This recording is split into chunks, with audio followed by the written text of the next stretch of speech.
do you think in Edmonton's wildest dream, because the rumor is that McDavid's not that thrilled that he's going to Edmonton. Oh, did you see the look on his face when he found out? That was priceless. Yeah, the rumor is that he is not 100% super excited about being an Edmonton Oiler. Is anybody? I ask you, is there any value, Billy, in taking him as the top prospect in the NHL and trading him to a team like Toronto for a bunch of guys?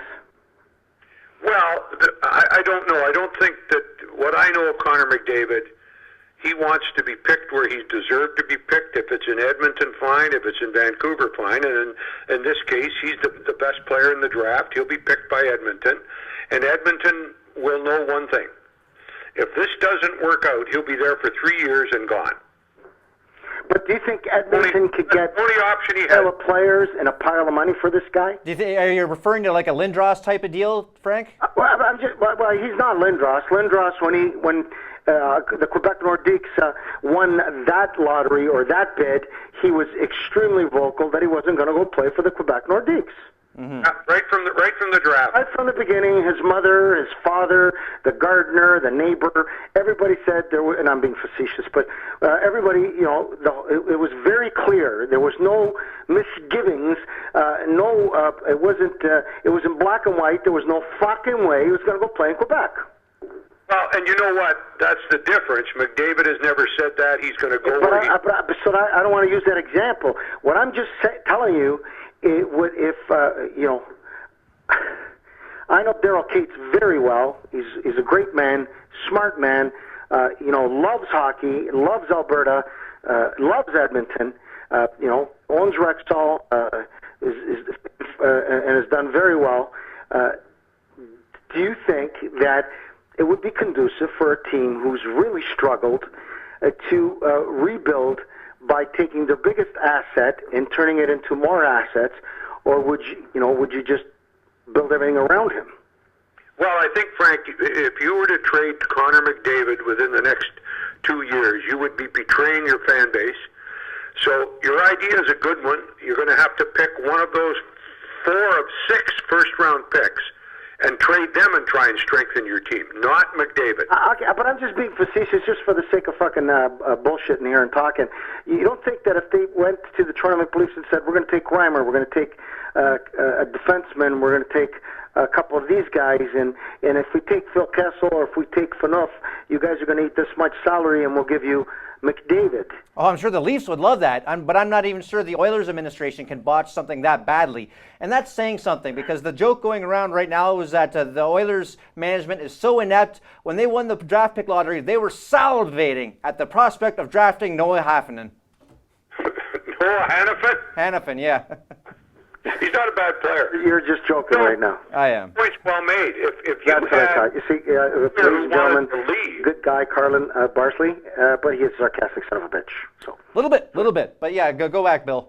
You should have just said and qualified that. Is it too soon? Too soon? Go ahead, Bill.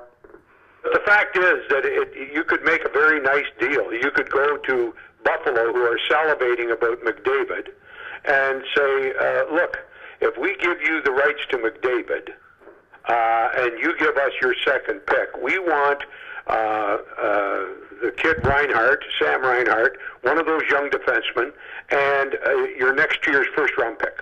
They'd get it. They'd get it in a minute. But that's my point, Bill. City in the Edmonton Oilers, Arizona in the 3-hole. Zero. You move Eichel to Arizona and you pick up another big bang, and now all you've got left is Hanifin, who's one of the best young defensemen in the draft, and he's going to be useful to Edmonton, who now have him, plus all the players he picked up along the way. So why won't you do that, Bill? If you're a team like the Edmonton Oilers, who are in ground zero of rebuilding and trying to come back, I've had 5 or 6 or 7 terrible seasons, right? McTavish ran him to the ground. It's just been horrible, right? Yep. Why wouldn't you shake things up with an asset like McDavid? Well, McDavid is so good, Frank, And, we're... And it could be the greatest player since Bobby Orr or the greatest player since Wayne Gretzky. But that's my point. That's my point. Why would you put all your eggs in one basket when a team is basically 4 lines? You need 2 strong first and second lines, and you need 2 grunt lines. But why would you not do what you just said, which is absolutely fucking brilliant? Make a deal with Buffalo, make a deal with Toronto about stuff like that, and move around some of the drafts, just like the movie Draft Day with Kevin Costner.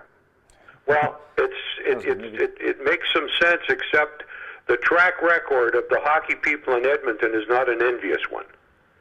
Yeah, but still, it's going to change. I mean, you can't say that Edmonton is a graveyard now. They were amalgamated to the NHL from the WHL. They turned it into one of the greatest dynasty hockey teams in the history of the NHL. At one time, they had the best team in the world. Because of one player.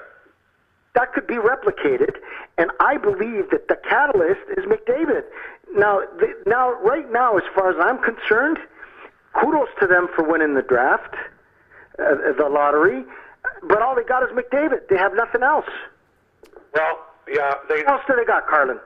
Well, I think Taylor Hall is still yet to be a very good player, but they've got a lot of young kids that have absolutely no leadership because no veteran is going to sign a free agent deal with Edmonton. No one wants to go there at all. No, it was a wonderful gift for Edmonton, and the big gift, Frank, is that he will fill that new arena for 10 more years.